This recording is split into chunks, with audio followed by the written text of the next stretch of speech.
This is episode number 384 of WPwatercooler. Move slow and fix things. Brought to you by ServerPress, Maker's Desktop Server. They make local WordPress development easy. Check them out over at ServerPress.com. Support us on Patreon. Go to patreon.com/WPwatercooler. We'd love to see you over there and help us out. We'd really appreciate it. Hey. Different song. Hey. I'm Jason Tucker. You can find me at Jason Tucker on Twitter. I'm an IT director and WordPress web developer. I'm Say Reed, and I make WordPress teacher at Say Reed Media on all the things. And y'all know who it is. It's your boy Jason Cosper, aka Fat Mullenweg, here to talk some WordPress today. Let's do it. Hey. If you like us, if you really like us, you should go over to Apple Podcasts and give us a little review. Let us know how we're doing. Take a few moments there and just really let us know, if we're doing a good job or not. Leave us 5 stars, leave us 4 stars, whatever, somewhere in there. We would love to know about it. If we're doing a good job or not, leave us 5 stars. Somewhere between 4 and 5 stars. Yeah. I was going to say, if you have criticism, please just email Jason. Yeah, feedback at WPwatercooler.com. That's our email address. I mean, he'll text it to us, little screenshots that'll just get right to us. So if you have stuff to say, like, for example, my microphone is crap, tell us. And I'll just feel guilty about it while I don't fix my microphone for like 6 months. I'm not being sarcastic. That's a good thing. If you have a criticism to make, just tweet it at JD Power and Associates. They're concerned with quality, and that's where all that will get handled. But otherwise, just send us positive feedback. They definitely will know what you're talking about. Yeah, absolutely. They just got it. They'll get it. You don't even have to say anything. There's no hashtag. Anyway. So today we're talking about moving slow and fixing things, and we're going to jump off talking slow and making sense. That's my new mantra. Let's give it a shot. Say, how about you? You tell us about this episode. Oh no, I was just commandeering the title. I'm a big fan of this title. Big fan. Cosper should do it.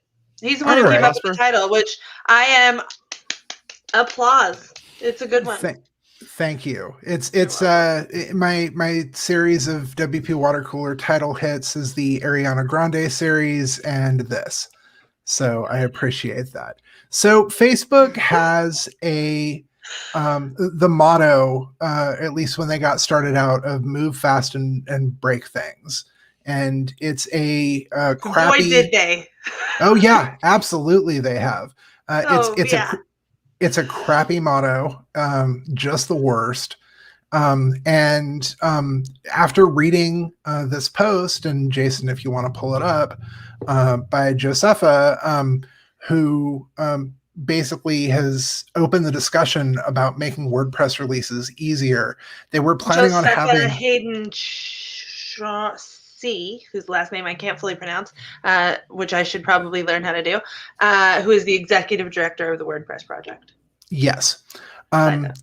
So she has put up this post talking about making WordPress releases easier. They were planning on doing 4 releases in 2021, which was actually a step up from the previous history of 3 releases, one that would happen kind of early spring or so, then one in summer, and then one inconveniently right before Christmas for anyone who runs a professional site and it makes money off of WordPress. It's always a way to kind of throw a wrench into things. But they were talking about taking it to quarterly releases. And Josepha kind of thought about this and thought, well, maybe we should pump the brakes a little bit on this. I feel like this is something that we here at Watercooler have been talking about since the very first episode, back in 2012 when they introduced more, or it was the automatic updates they introduced. But we always hit on this, that the development cycle is so can be really disruptive. And then the motivation or the model of Chrome that has been touted as the model that we want to emulate. But that has been touted by Matt. And this is Josepha saying, yeah, maybe not so much, which I'm really excited about, actually. Just the fact that this is an opposing view to what has been out there with the norm, backed up by data, because she's not going to just state her opinion. But she presents it as a project management problem and a resources issue, which I think is really interesting, because it's not even from the developer point of view of how it affects the developer or the community. Yeah, absolutely. And I think it's a really great thing that they're having a discussion about this, and something that, for a change, instead of, oh, okay, we're including Gutenberg in the next release. Oh, we're getting rid of jQuery migrate, which they're doing in the next release, which they've, slowly but surely kind of let plugin developers know. But a lot of plugin developers don't know that jQuery migrate is going away. I mean, right. I was talking with a few developer friends of mine just earlier this week, going, man, I've written like 20, 30 plugins that do little things here and there. I have no idea if this stuff uses jQuery migrate.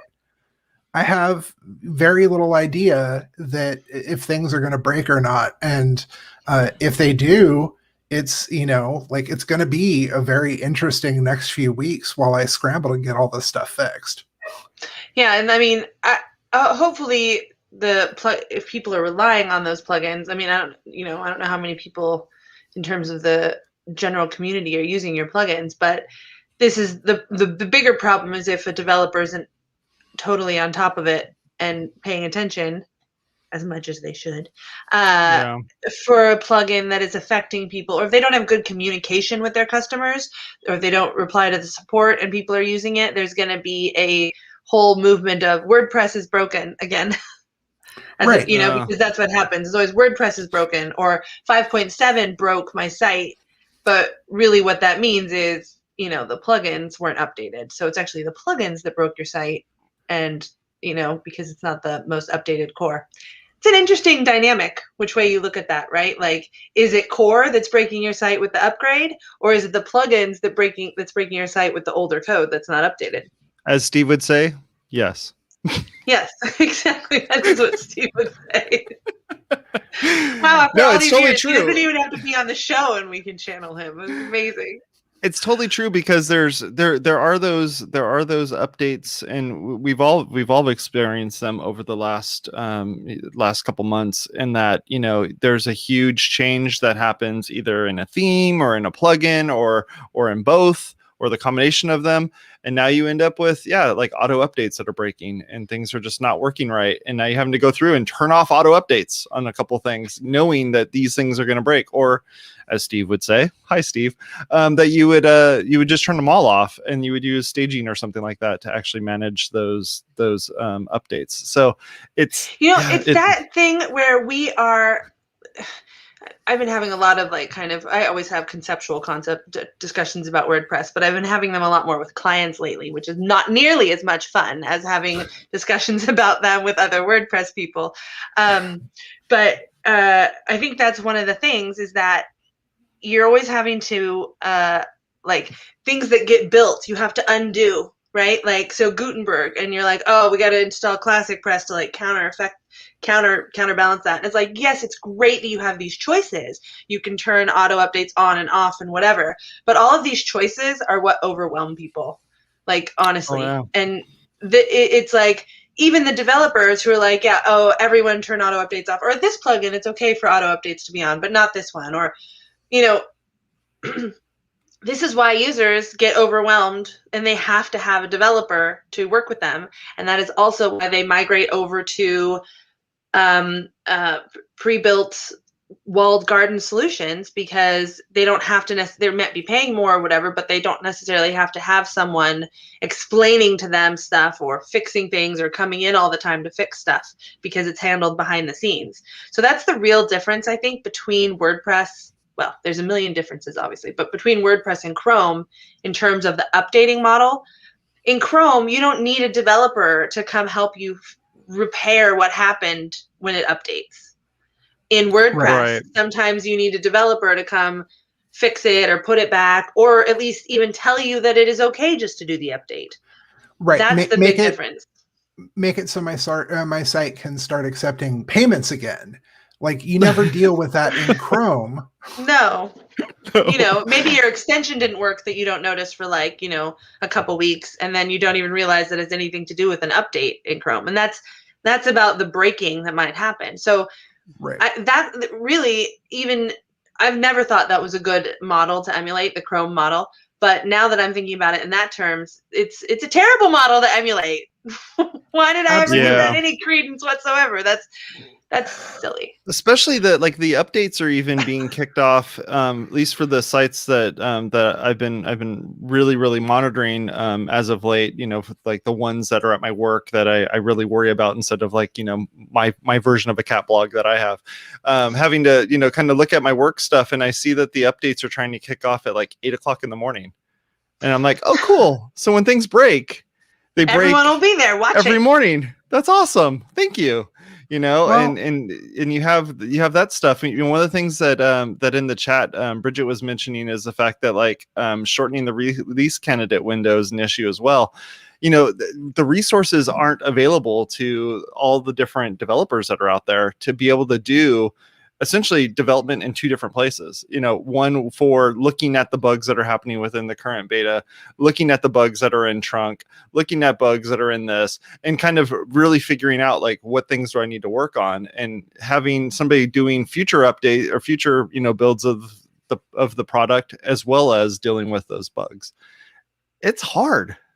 You're stretching yourself thin. Yeah. Yeah, and I mean, I think the release obviously the release candidate window is extremely developer focused. Like, that's not necessarily of any matter to users, but it is obviously, and even to just kind of regular developers who aren't developing plugins and themes. So plugin and theme developers versus site developers. Site developers, the release candidate might be good for testing, but what it's really being used for, right, is for the plugin and theme developers to test to make sure their products work, that then the site developers will use.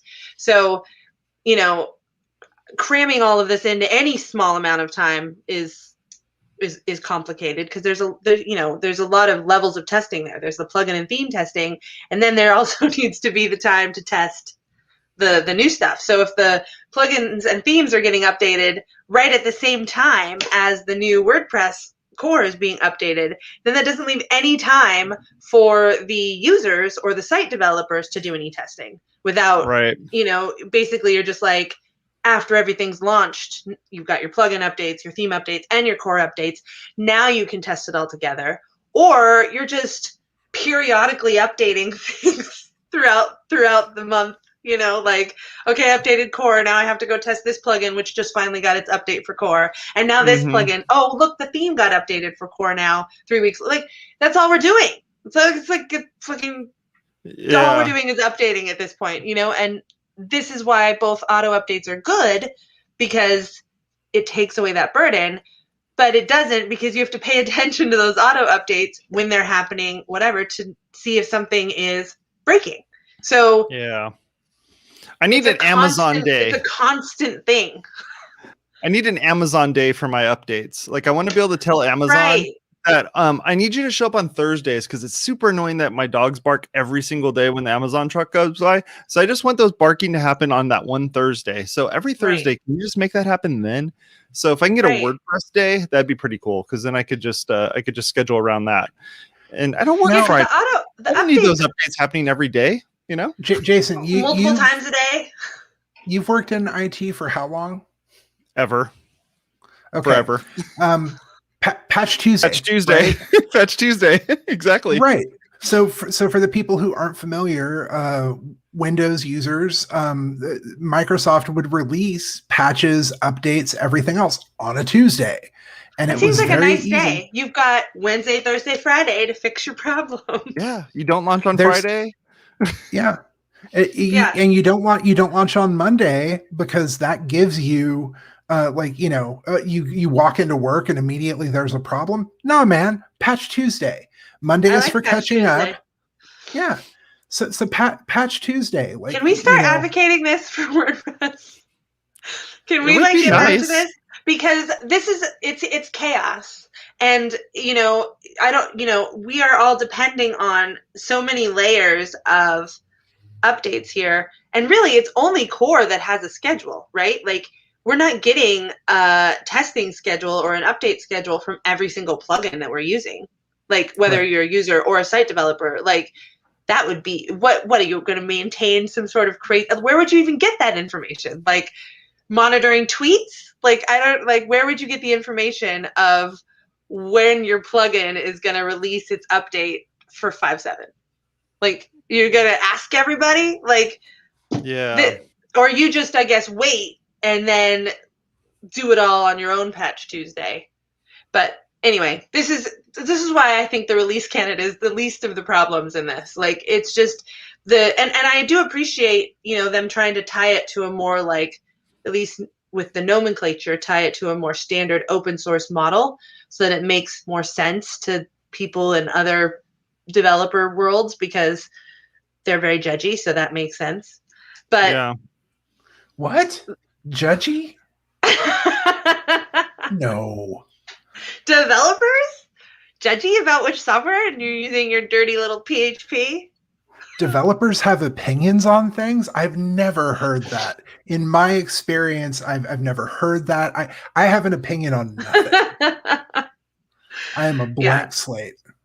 Well, Yeah. I mean, we're talking about this from a technical standpoint, but from a community standpoint, this is showing a new side of Josepha as an executive director, I think, personally, as a director of the project.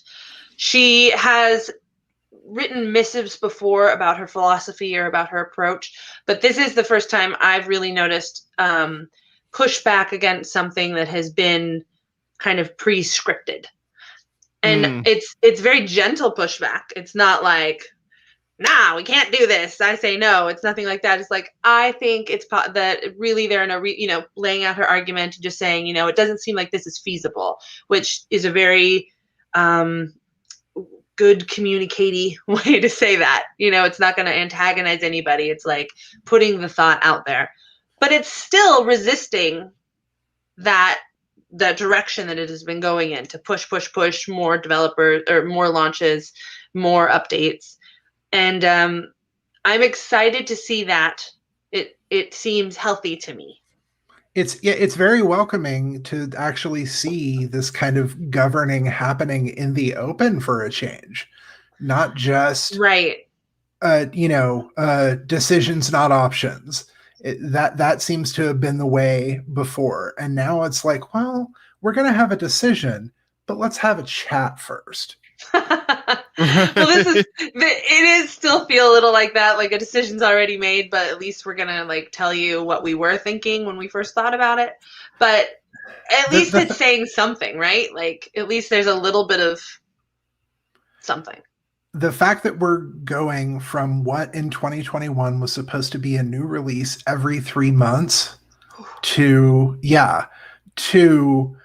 basically like, okay, let's talk about this. I still think that we're going eventually 2022, 2023 to a release every 3 months. It's going to be the inevitable way. But what Josepha is kind of calling for in her post is we need to have something built up to support having 4 releases a year before we actually move to 4 releases a year. And I think that is a good call. I think that's also a good distinction to make because she isn't saying we shouldn't do this. And this is why this post does not touch on the should we because of development.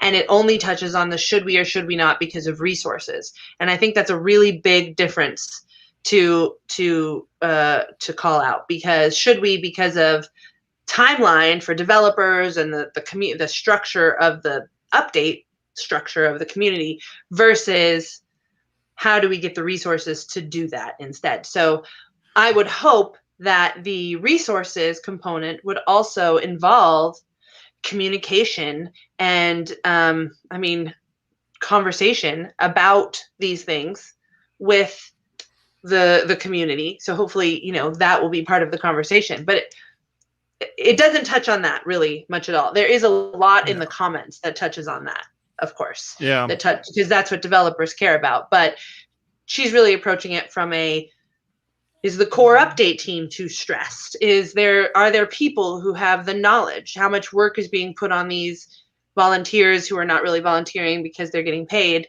And all of that touches on the big topic of who is building WordPress, who can afford to be a full-time volunteer on the core teams, who can afford to, be a part of the release teams. What are they called now? Squads? They have a name. Squads? I think they're squads.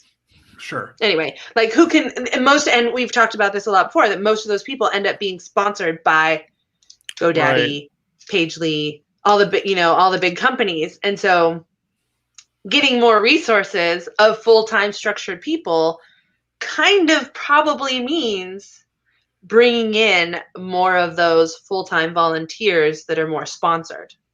Yeah. That's a tricky one, because it's like just like how we've talked about in the past with like people speaking at WordCamps. Those aren't paid. Those aren't paid positions, but it requires so much resources of that person: time, money, time off from the project, like time off from all these different things to go to an event and do this. It's the same way with contributing to core, as well as even contributing to your own product, your own product or your own project, to make sure that it's going to work correctly within WordPress. Yeah, it's definitely a resource issue, and it's one of those things where we have to look at this, and if we can change the cadence of the releases and get it to a point where everyone's essentially synced up, then we could at least make it so it's not as bad. I don't know if you guys saw this, but like very early on in the pandemic here, we had folks that were just cranking out code left and right. I had updates to all sorts of different pieces of software that we use. And it was because the resources were available. It's like people had nothing else to do. They're just cranking out code like crazy. Now at this point, it's like, okay, we're going to be getting back to a part where things are going to change at some point here. And when they start changing, that cadence is not going to be there. So it's going to be a totally different way of looking at it. And it may be staggered. Yeah. So when I was working for WP Engine years ago, I was one of the only, like, maybe very small handful of employees who was working remotely. Everybody else there was working from an office in Austin and San Antonio, San Francisco, London, all the places that they have an office. And they were like, you are hands down one of the most productive members of the team. And I really appreciated that. But a lot of the secret was I was working from home. The reason that all those products were getting updates is because all of a sudden people didn't have Jeff or, Pete or Gina or whoever swinging by their desk and going, hey, man, let's go to the ping pong table. Yeah, you want to grab a coffee? You want to play some foosball? Yeah, let's play some, let's play some Street Fighter real quick. Something like that. Nobody. That's so real. So real. Yeah. Yeah. Those are names that I just pulled out of my butt, but whatever. I don't think I worked with a single Jeff or Gina or whatever. No, but actually, Jason, getting to what you were saying, though, Ryan McHugh brought up a good point about this release cycle, about the planned release cycle of every 3 months. He was saying that basically The big thing for them was the predictability of Right. this release cycle, and that was That's something what I that was about Jason to was mention touching on. too. Yeah. Because even though it's too much, they've planned for this now. And so now she's changing the plan, even though it's thoughtful or whatever. The plan is still changing on everybody with a blog post, essentially. But at least it's happening now instead of 3 months from now, or right before the thing, or we're just kidding, we're bumping this. So I mean, that was what Josepha's response was also to his point. So I think that or somewhere in here she's February for August was better than for July. Exactly. Like it's better than talking about it now, but when was the decision made to go to 4? Like I remember us talking about it, but when was that decision made that was, and this is, have we only done 3 major updates in last year? I feel like we've been at 4 forever, but no, we've been at 3. Yeah. So was it last year? Like, was it one of the release teams? Like where was, like, that's something I haven't looked into, is like, who made that decision originally and where was that? I remember the discussion was happening in 2020. I think Ryan McHugh was heavily involved in those discussions. And I think it was around the predictability, around having and knowing, 2022, 2023, I don't mind this as going to 4 releases a year if there's the predictability of it. If they say, just like you do with, an event you go to, like a WordPress meetup, if you say, okay, we are on the first Tuesday, Patch Tuesday, rearing its head again, but the first Tuesday of March, and then June, and then September and December. Yeah, so you say the first Tuesday, there's going to be a release of WordPress. We have this plan, this cut, like that makes it super easy. It's not great that I have to worry about 4 updates a year. However, knowing that it's going to be there, having that time blocked out on my calendar, even so I can say, okay, I know that this release is coming in 3 weeks, and I know it's not going to get bumped because of this or that, but it's coming. It's expected. Like I can actually plan for that.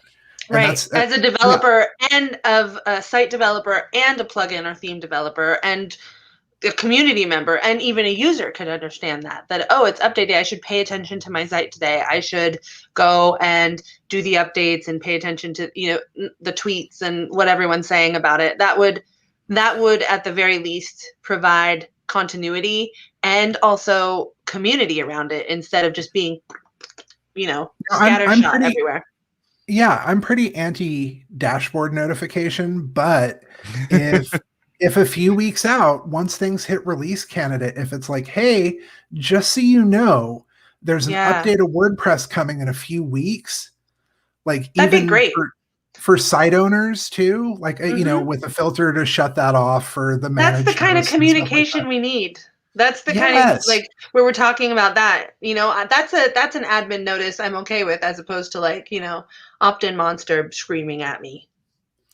Right. Is what it's doing, by the way. It is screaming at. I don't use it anymore, but it does scream. Yeah, I'm looking in the chat, and Bridget was talking about the mentioning of the roadmap. I went over to the roadmap page here, and here's the current planned releases, and looking at where those reside. There's a section in here where they talk about, I think it's towards the top, that they were talking about how the various holidays, especially holidays in America, are set up and where those times are and how they align. But those times are March always, and June and September. Those are a lot. There are a lot of days in each of those months. So a planned release in March is like, okay, cool. March 1st, March 31st. Those are really different days. You know what I mean? Like 30, 31. You're just like, it's coming. You don't know when, but it will be here. And when it does, you better be paying attention. That's basically what it's saying. I'm interested in how this conversation, not just from a developer and an updating standpoint, but from a community resources standpoint, is what happens to March. I was talking about all of the dates ahead of time in terms of planning, relating to that comment there. But the conversation that it's really leading to, which is community resources and volunteers and enough people who are on the core teams, not just automaticians, but enough people who are on the core teams to be able to cycle through something like that. Because if you're doing every 3 months, that means essentially that the 5.8 team is working, or at least getting started, when the 5.7 team is, closing out. Or, there's at the very least, it's like one day and then the next day, like if there's not overlap, which there would need to be. So that does require the bigger team and the bigger resources. And I am very interested to see where that conversation goes, because that is where we always end up in automatician and big corporation versus community conversation. That is the crux of it. And that is also where the whole governance concept comes in, and the sponsored volunteerism and all of that. So that is a big problem that WordPress has that isn't just related to the community. It's actually affecting development. So guess what? We have to confront it at some point. And that's maybe now. Final word. That's today's final word. All right, folks. Thank you very much for hanging out, as always. And talk to y'all later. Here's our outro. Hey. Go over to WPwatercooler.com/subscribe, where you can subscribe to this content. Like I said, go over to Apple Podcasts. We'd really appreciate it. Go over there and leave us a quick little review and just let us know how things are going over there. Hey. But we're available as a video as well as audio. Talk to y'all later. Bye-bye. Hey.